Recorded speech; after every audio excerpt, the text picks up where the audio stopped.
Bonjour, bonsoir tous les amis de l'internaute, des différents groupes sociaux de l'organisation Covid Développement.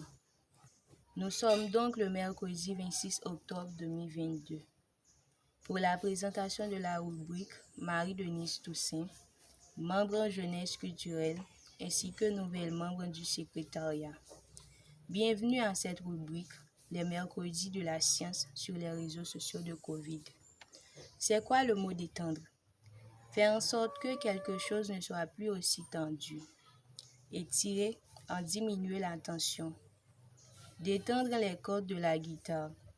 Faire cesser un état de tension intellectuelle ou nerveuse. Un état de préoccupation, de contracté, délassé. Le cinéma détend. En effet, comment faire pour se détendre?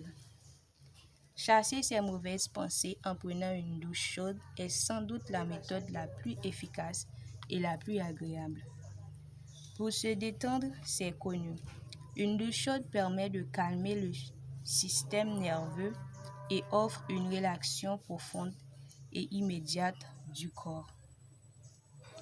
La détente est la période de relâchement des conflits et des tensions idéologiques et politiques pendant la guerre froide entre les deux puissances que sont la Russie et les États-Unis.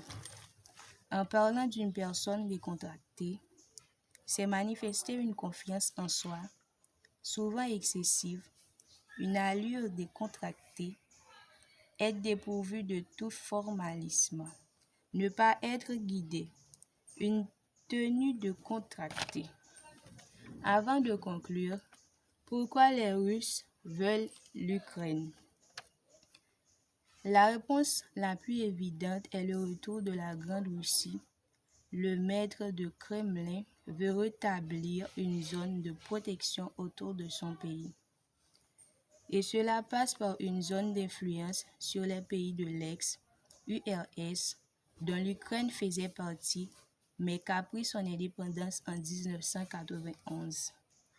90% des Ukrainiens ont voté en ce sens. C'est tout pour aujourd'hui pour les mercredis de la science. C'était au micro de présentation Marie-Denise Toussaint, jeunesse culturelle et du secrétariat de Covid Développement.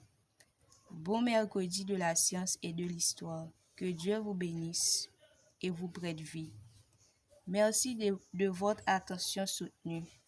Abonnez-vous à notre chaîne YouTube Covid Développement ainsi que notre page Facebook Covid Développement.